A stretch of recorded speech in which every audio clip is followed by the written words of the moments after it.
नमस्कार मित्रों।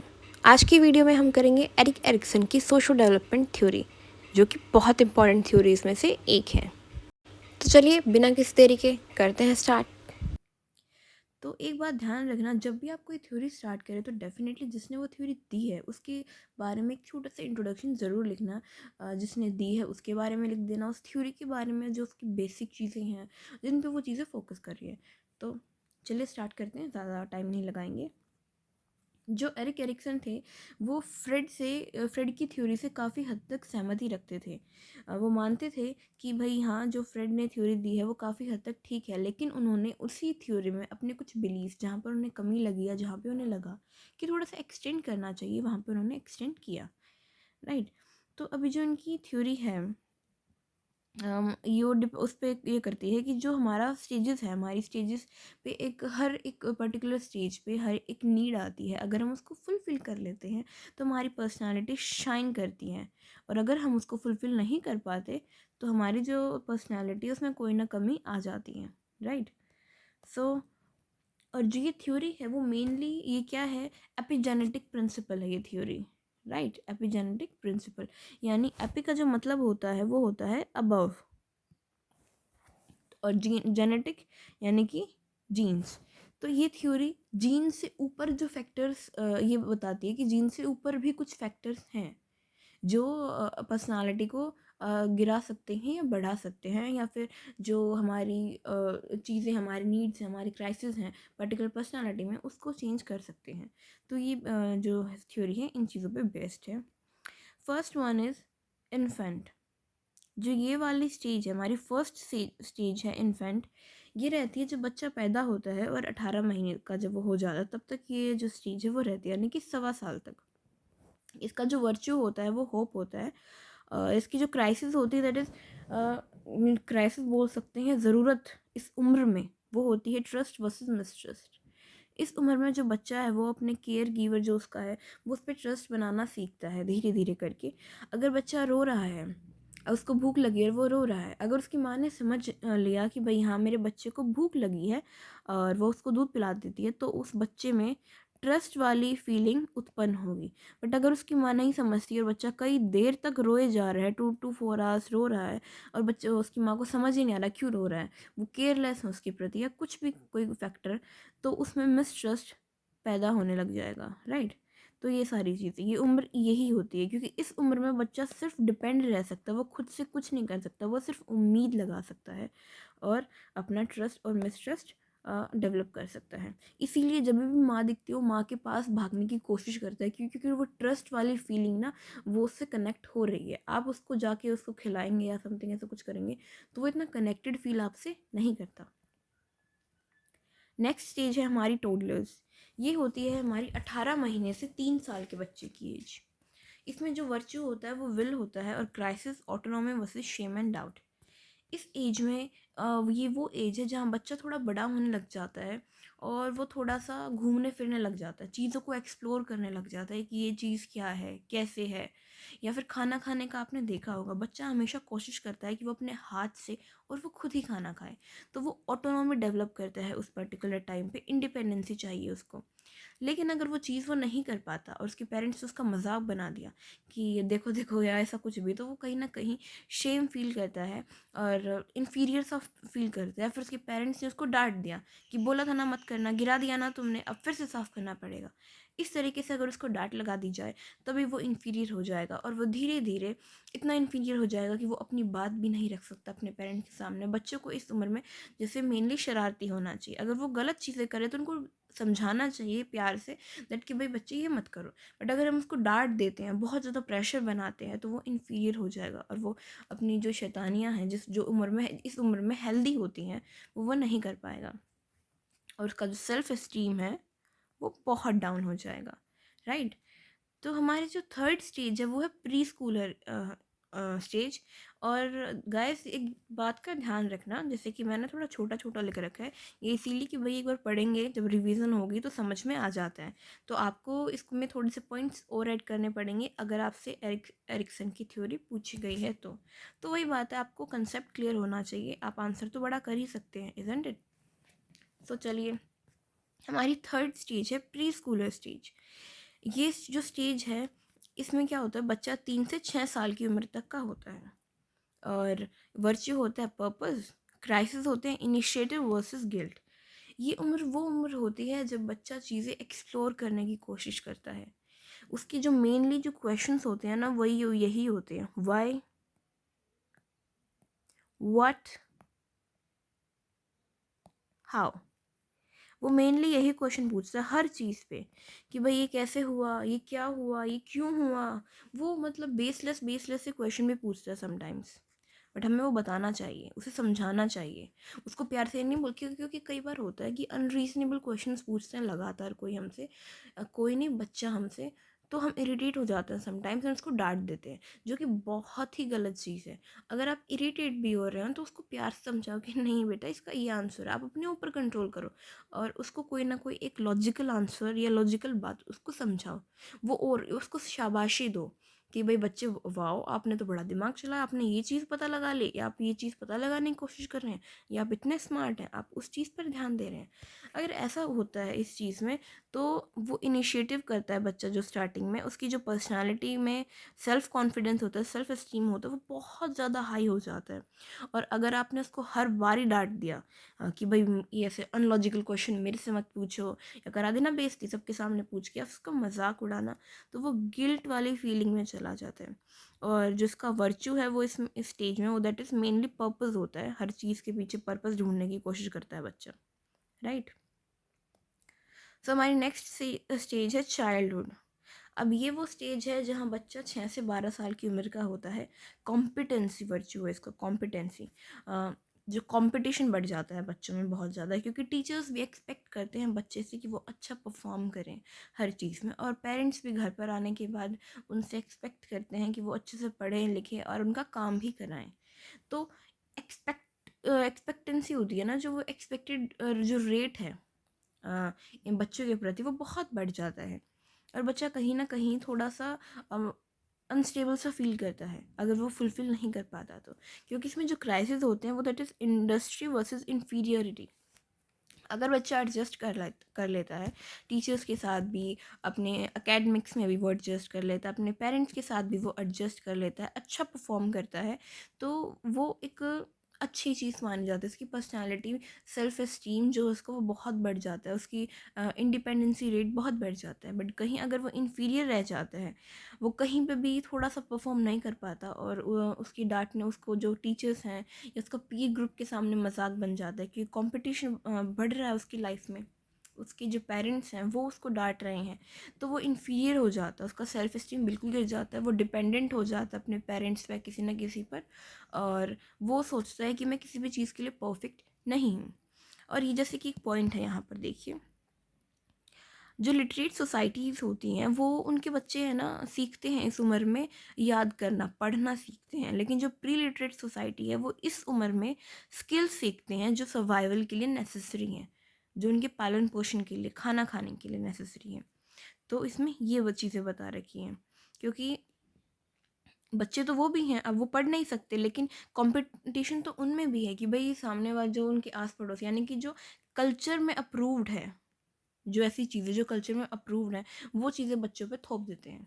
अभी जो प्री लिटरेट सोसाइटीज़ हैं उनमें ये चीज़ें हो जाती हैं कि भाई नहीं, हमें पढ़ने लिखने के लिए तो पैसे नहीं हैं, या फिर अगर आप पढ़ने लिखने जाएंगे तो कमाएगा कौन, खाएगा कौन, तो आपको ये करना पड़ेगा। और कई बार अगर वो चीज़ इस चीज़ में नहीं कर सकते, या कहीं ना कहीं उनमें कमी रह जाती है और उनको डांट पड़ती है, उनके दोस्तों के सामने उनका मजाक बना दिया जाता है, तो वो बहुत इमोशनल फील करते हैं उस टाइम पे, बहुत गिल्ट में चले जाते हैं समटाइम्स।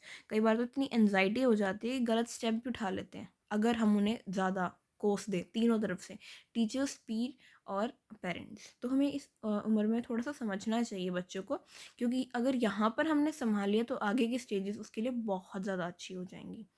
और इसमें जो सुधारने के लिए जो मेन जो रोल अदा कर सकता है वो सिर्फ टीचर्स और पेरेंट्स ही हैं। नेक्स्ट एज है हमारी एडोलेसेंट एज। ये 12 से 18 साल की उम्र तक रहती है। इसका जो वर्च्यू है वो है कन्फ्यूजन, ये कन्फ्यूज स्टेट होती है बहुत ज़्यादा। और इसके जो क्राइसिस है मेन वो आइडेंटिटी वर्सेस रोल कन्फ्यूजन है। इस उम्र में मेनली होता है कि जो इंडिविजुअल है यानी कि एडोलेसेंट है वो अपने आप को ही ढूंढने की कोशिश करता है कि मैं कौन हूँ, क्या मैं पहले भी ऐसा था, मेरे लाइफ में गोल्स क्या हैं, मुझे किस तरीके से वो अचीव करने हैं, क्या मैं वो कर पाऊँगा। मेन जो क्वेश्चन होता है वो इस उम्र में वही होता है कि जो मेरे फ्यूचर गोल्स हैं वो क्या मैं कर पाऊँगा या नहीं। अगर कर पाऊँगा तो क्या फ़ील होगा मुझे, और अगर मैं नहीं कर पाऊँगा तो कैसे दुनिया को फेस करूँगा। बहुत सारे। तो इस टाइम पे वो कहीं न कहीं आइसोलेट होना भी स्टार्ट कर देते हैं अपनी फैमिलीज़ से, और पीर ग्रुप्स के साथ वो ज़्यादा बना के रखते हैं। तो पेरेंट्स को समझना चाहिए, एक तो मेन चीज़ होती है कि उनके पीर ग्रुप के सामने उनकी बेइज़्ज़ती नहीं करनी चाहिए। वो बहुत इंपॉर्टेंट है। अगर आप वो चीज़ नहीं समझ रहे हैं तो दिक्कतें हो जाती हैं बच्चे के साथ। वो रोल कन्फ्यूजन में चला जाता है।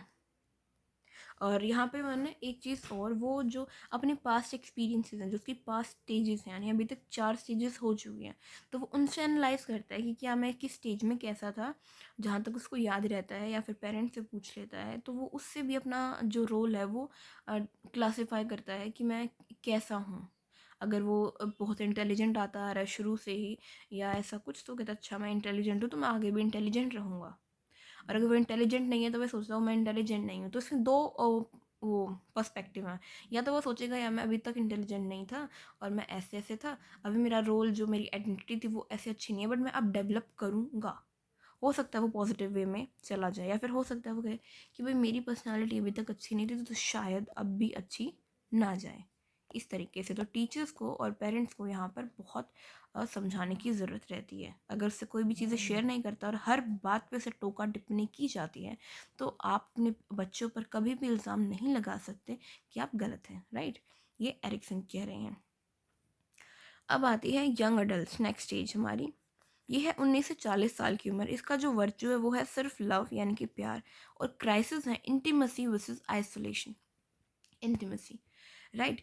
तो इस उम्र में क्या होता है, वो सिर्फ प्यार प्यार और बस प्यार। वो जो अपना ये प्यार मतलब तीन कैटेगरीज में ज़्यादा होता है। एक तो हस्बैंड वाइफ का प्यार बहुत ज़्यादा होता है इस एज में। और दूसरा होता है एक प्यूपिल और टीचर का, मतलब विद्यार्थी और टीचर का। नॉट अ बैड थिंग, मतलब मैं गलत वे में नहीं कह रही, वो एज अ शिक्षक, कि भाई वो शिक्षक के लिए कुछ भी, राइट? और अपने पेरेंट्स से, ये चीज़ें कुछ भी। तो इस एज में क्या होता है कि वो अपने प्यार के लिए कुछ भी कर सकते हैं, अपनी सेल्फ रिस्पेक्ट और अपनी ईगो को दाव पर लगा सकते हैं। जबकि एडोलेसेंट एज में ego is the main thing, but इस एज में ईगो नहीं, वो ईगो को भी ख़त्म कर सकते हैं, लेकिन सिर्फ अपने प्यार को प्रूव करने के लिए, अपने प्यार को एस्टेब्लिश करने के लिए। अगर वो इंटीमेसी ठीक हो जाती है, आपको अपनी ज़िंदगी का प्यार मिल जाता है रिगार्डिंग किसी भी फील्ड में, चाहे वो पेरेंट्स से आप सच्चा प्यार करें, चाहे अपने अपोजिट पार्टनर से आप सच्चा प्यार करें, या समथिंग कुछ भी, राइट? तो आपकी जो नीड्स होती हैं वो फुलफिल हो जाती हैं। आपको एक सोशल और मॉरल सपोर्ट मिलता है, जो आप आपकी लाइफ को बहुत अच्छे से काम कर सकते हैं। बट समटाइम्स क्या होता है कि आपको अपनी ज़िंदगी में वो प्यार नहीं मिलता, ना ही टीचर्स आपको इतना सपोर्ट करते हैं, ना ही पेरेंट्स आपको इतना सपोर्ट करते हैं, ना ही अपोजिट पार्टनर आपको कोई मिलता है इस पर्टिकुलर एज में। अगर तो आप आइसोलेट हो जाते हैं, बिल्कुल सभी से आइसोलेट हो जाते हैं। और आप में ये यहाँ पे जो सुसाइडल टेंडेंसीज होती हैं ना, वो इस एज में बहुत ज़्यादा होती हैं, सिर्फ इसी चीज़ को लेके कि वो आइसोलेट हो जाते हैं। उन्हें जो पर्टिकुलर चीज़ चाहिए थी, जो इमोशन उनको फील करना था, वो उन्हें मिलता ही नहीं है इस एज में। यही है। अगर ये चीज़ें बैलेंस हो जाती हैं, इंटीमेसी भी रहे और आइसोलेशन भी रहे, कहीं ना कहीं दोनों बैलेंस हैं, तो एक आप अच्छी पर्सनालिटी एस्टेब्लिश कर पाएंगे, राइट? फिर आती है हमारी मिडिल अडल्ट, सेवन्थ स्टेज। ये 40 से 65 साल की उम्र तक होती है। इसका जो वर्चू मेन है वो केयर है। क्राइसिस है generativity versus stagnation. Generativity includes productivity and creativity, but here it refers primarily to preparing the next generation for life in the culture. Care is the outcome of favorable generativity to stagnation ratio. Yeah. इसमें क्या है, मतलब वो care, एक care की जो feeling होती है वो सामने वाले से भी एक्सपेक्ट करते हैं कहीं ना कहीं, अपने बच्चों से, अपने पोता पोती से, और वो खुद भी उनको बहुत ज़्यादा दिखाते हैं। बस केयर केयर एंड केयर इस एज में जो रहता है। और क्राइसिस मेनली रहते हैं जनरेटिविटी एंड वर्सेस स्टैग्नेशन। तो कुछ जो बुज़ुर्ग होते हैं, आपने देखा होगा, बहुत एक्टिव रहते हैं अपनी इस उम्र में भी, हर काम करने के लिए उतावले रहते हैं। वो खाली नहीं बैठ सकते, उन्हें कुछ ना कुछ तो करना है, किसी ना किसी फील्ड में करना है, चाहे वो पढ़ाई से रिलेटेड हो, चाहे वो कोई काम हो घर का, या कुछ भी हो, बहुत एक्टिव रहते हैं। तो वो एक अच्छी लाइफ डेवलप करते हैं और वो अपने बच्चों को, अपनी यंगर जनरेशन है, उनको अपने किस्से सुनाते हैं। अगर आपको ध्यान होगा, हमारे ज़माने में तो ये होता था, तुम भी ऐसा करना, तुमने तो बड़ा गलत काम कर रखा है, पर हमारे ज़माने में ऐसा अच्छा था। तो अपने एग्जाम्पल्स देते हैं अपनी यंग जनरेशन को। उनको लगता है इट्स नॉट दैट कि उनकी जनरेशन बहुत अच्छी थी या बहुत गंदी थी, बस मैं बता रही हूँ। एरिक एरिक्सन ने कहा है कि वो अपनी उसमें जनरेशन के हिसाब से सामने वाली जनरेशन को बोलते हैं कि आप भी उसी चीज़ को फॉलो करें और एक अच्छी जनरेशन बनाएं। एक एक गुड पर्सपेक्टिव से वो बुज़ुर्ग उस चीज़ को बोलते हैं, राइट। और लेकिन कई बार क्या होता है, कुछ बुज़ुर्ग ये हो जाते हैं कि नहीं मैं तो बूढ़ा या बूढ़ी हो गई हूँ, और वो डिपेंडेंट हो जाते हैं अपने बच्चों पर बिल्कुल ही।